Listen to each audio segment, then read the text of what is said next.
But when it comes to really moving about, meet the little fella who clocks up more air miles than most other creatures in the long-distance travel business, the swallow.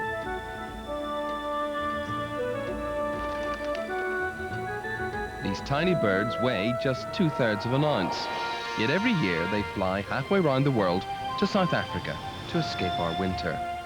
Then they come back home again for the summer. These journeys really are incredible. I mean, a swallow, if you count feeding trips, they do 190,000 miles a year. A swallow can live for 15 years, and in that time it flies an equivalent distance to going to the moon and back 6 times. Thanks to Nigel's film crew, we were able to follow a migrating swallow on its incredible journey. But how do you get a bird to sit still and wait while a big camera looms up at it?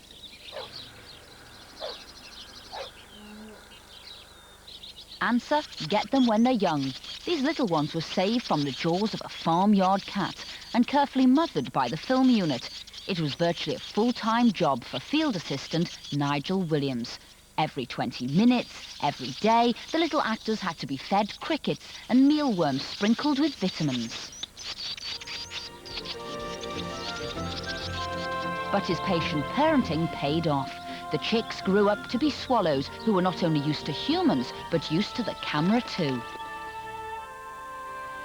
Even so, how do you achieve beautiful in-flight shots like these? Well, you do it with a high-speed camera, a feathered actor who knows food is on offer, and a lot of patience.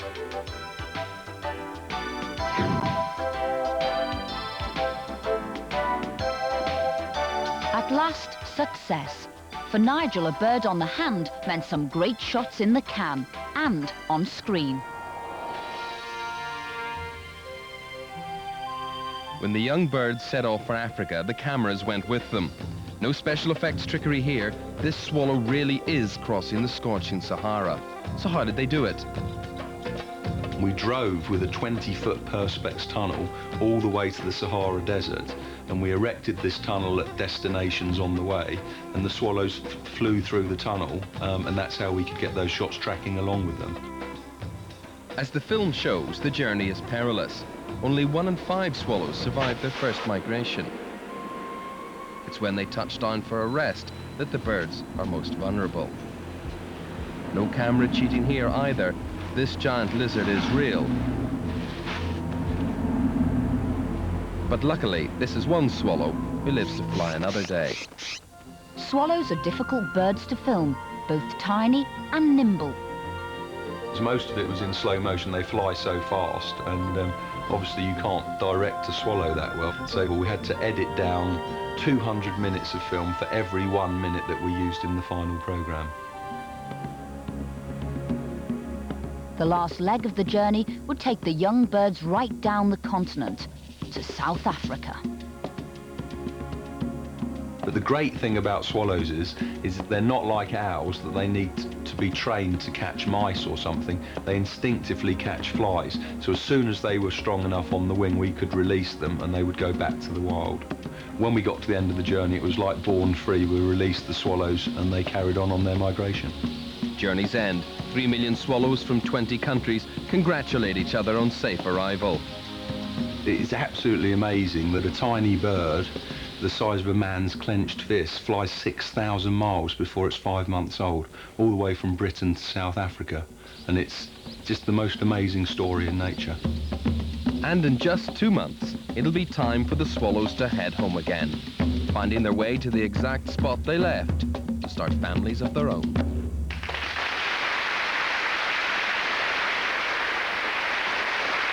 Now, don't think I'm big-headed, but this next item's all about me. No, it's not about me. It's about this picture of me. You see, it doesn't matter what I do, it'll stay completely steady. I could go into the middle of the set here and maybe have a waltz, maybe move round, and it's completely steady. In fact, see those stairs over there? I'm going to go into the audience now, and guess what? The camera is completely steady, even if I run up. Don't mind me, I'm just going to come between you. Hello, hello. Welcome to How Do They Do That? Don't mind me. Hello. Right along here. Not a shudder, nothing. And I'm just going to stay here, pause for thought, stand, ponder, say hello, hello. And see that? The camera just stayed completely steady. I'm going to run down now. Oh, this is where it gets dangerous. Now, it is an amazing camera. It's a new device. It's called the Steadycam. But the Steadycam camera hasn't come alone here all by itself. It has come along with a fantastic cameraman, and he is John Ward.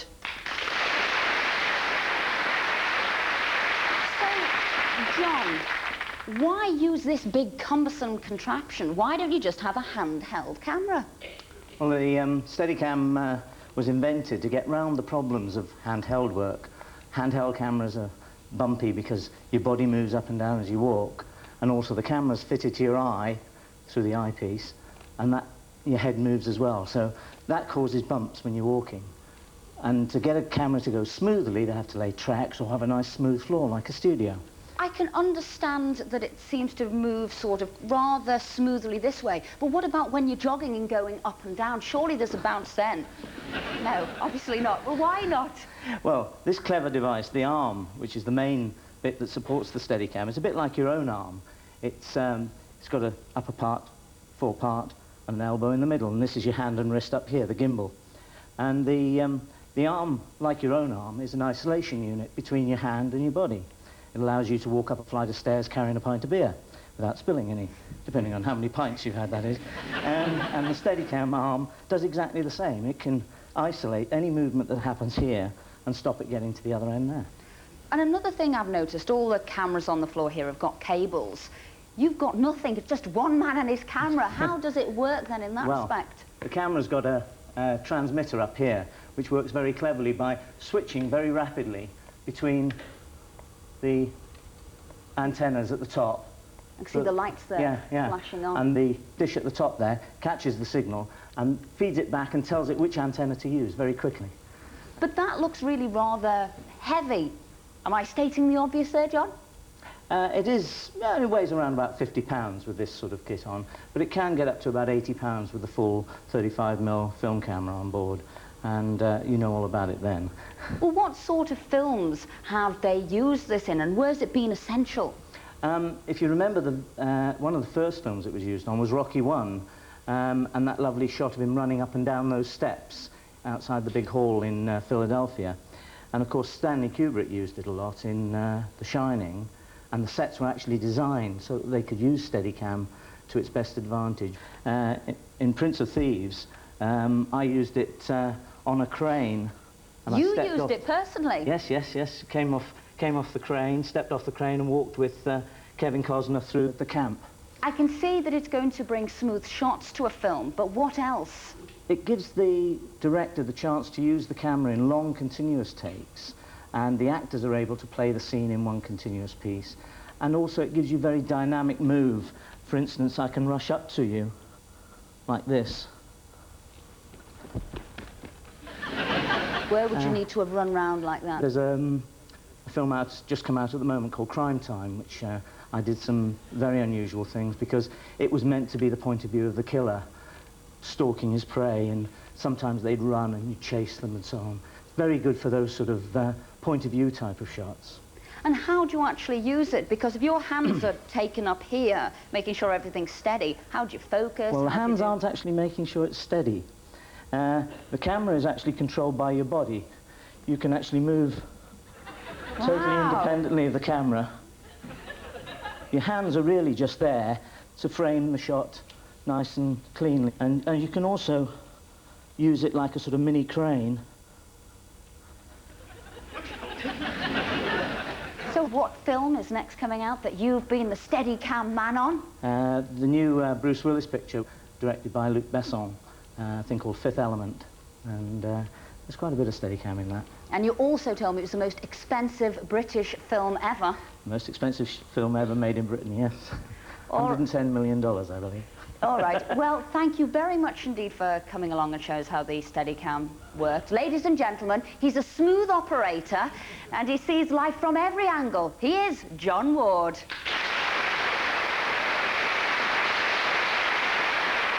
Now you're about to meet A very special jet set. The guys in our next film are the very best at one of the fastest sports around. They can go from 0 to 50 miles an hour in just 2 seconds. That is faster than a Formula One car. Not only that, but they do it on water. The sport's called jet skiing, and here's how they do it. It's the wildest thing on water. These machines weigh 250 pounds. They skim over the surface at a mile a minute. It's jet skiing, and it comes in 2 varieties. The speedsters sit down while they go flat out hell for leather. The stunt kings ride standing up. Either way, it's the best buzz there is. The thrill of jet skiing is the speed which you travel across the water, the power you can feel from the machine to be able to just ski into the open water. The experts make it look so easy, but it takes muscle and skill to race like this over choppy water. And when it comes to the fancy stuff, like a 360-degree turn, or a plunge right under, how do they do that?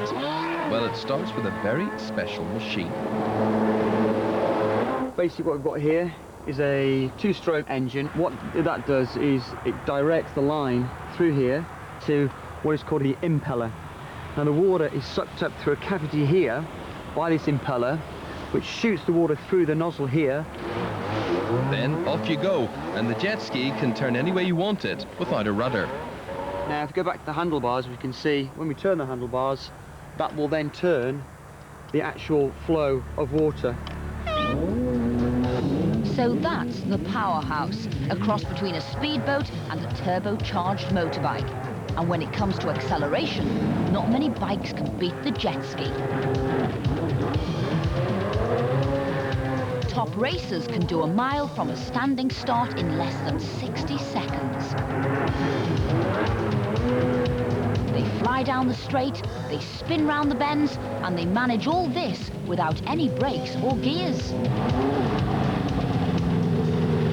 Skis don't have brakes. They rely on the drag factor of the water, really. If you can build a wall of water up against the hull of the boat to stop you and to make the turn on, that's how you make the turn.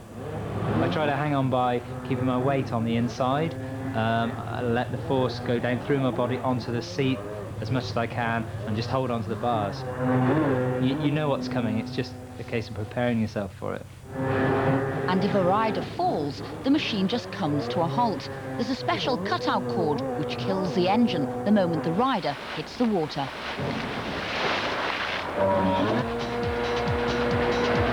In jet ski freestyle competition, riders have just 2 minutes to show all their moves. It's a wild ride. Every move needs perfect balance between the weight of the machine and the force of the water. One of the classic moves is the tail stand. With full throttle, the rider pulls the jet ski onto its tail and does a wheelie that turns a full circle. How? The secret's underwater. Jeremy sticks out his leg. It counterbalances the jet ski, and he can use it like a rudder. Each move is judged on control, power, and originality.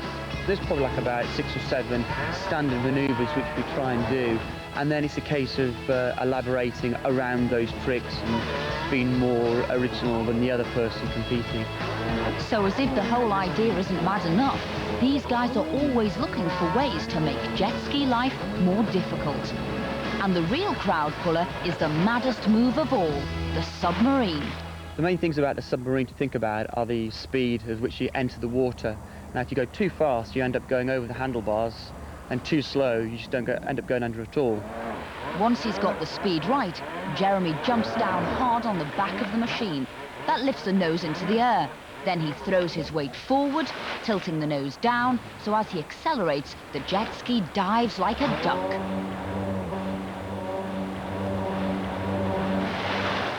Five seconds later, Jeremy surfaces, and the engine's still running.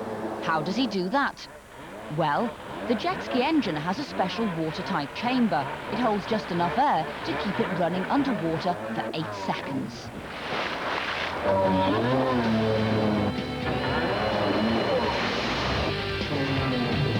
So how does it feel to turn yourself into a jet-propelled porpoise? It's brilliant. You're just out there on your own, and to be honest, you forget about everything else.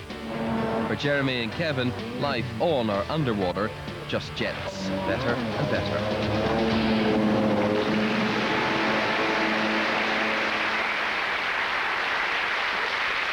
Now imagine if your house burnt down and sink to bring us sounds we've never heard before. And here's how they do it. On December the 22nd, 1958, something happened that changed our world forever. In a BBC TV programme called Quatermass and the Pit, electronic sound was born. Nothing like this had ever been heard before. The idea was that aliens were attacking Quatermass and his team with noise.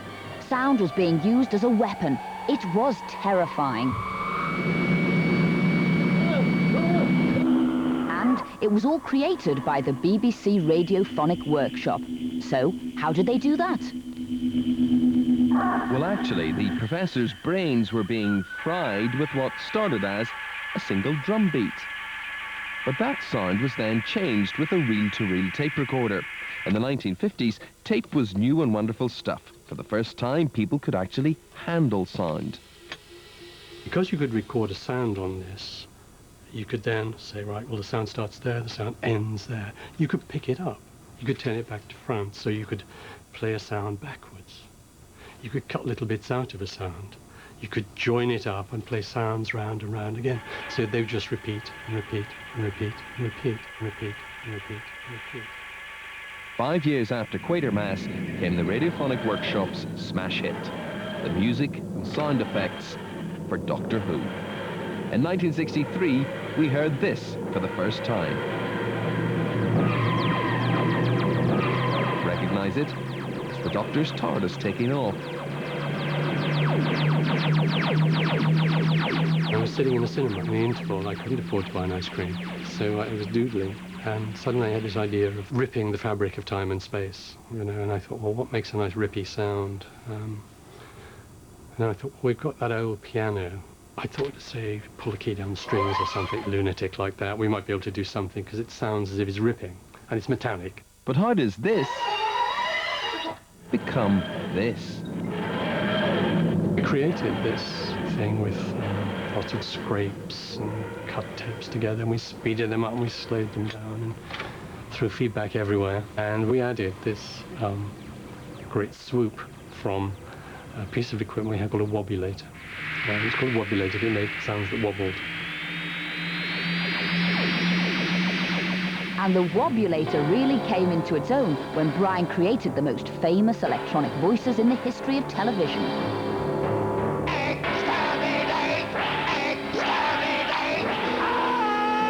Brian gave the Daleks voices that combined charm and terror by using a special wobulator, a ring modulator. A ring modulator turns something on and off so many times a second, and we use it to turn a voice on and off. Now, if you use it and you turn it on and off, it doesn't sound like anything very much. But if you actually start to take the speed of the oscillator down, and you get it coming towards that of a Dalek, and you change your delivery, and you will obey, or you will be exterminated. Exterminate!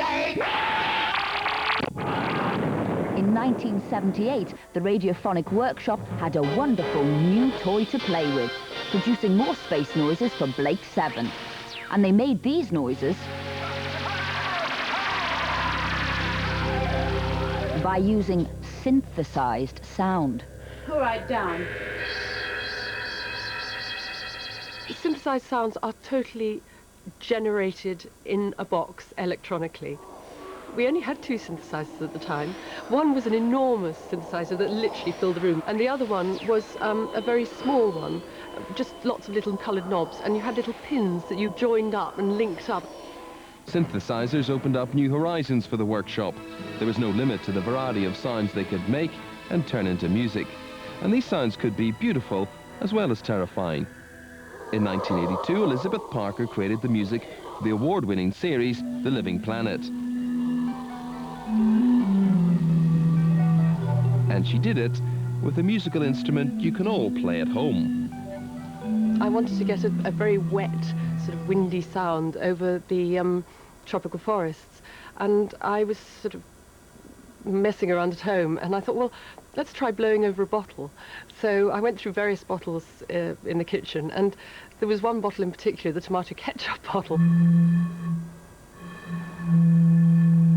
But how did that single sound become this beautiful tune?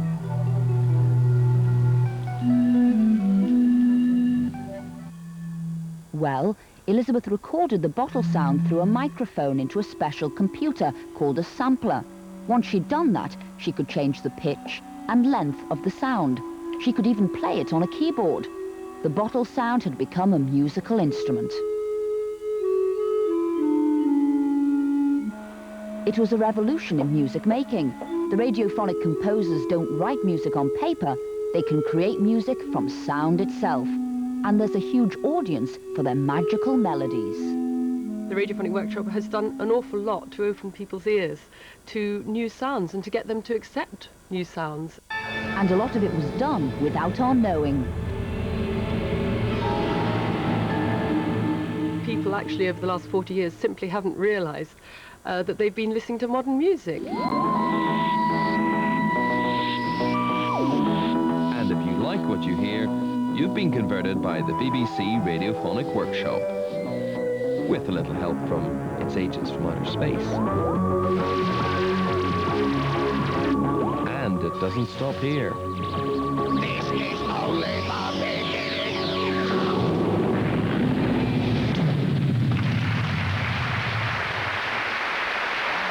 Well, that's the show for tonight. We'll see you next week for these stories. Top special effects at knockdown prices. The secrets behind the incredible Red Dwarf Galaxy. It's a glide, it's a slide, it's an uphill water ride. How one man blasts gravity aside. And all the news is real, but the studio set doesn't exist. How they bring us the news from nowhere. That's all on next week's show. Until then, for both of us, Good night. good night.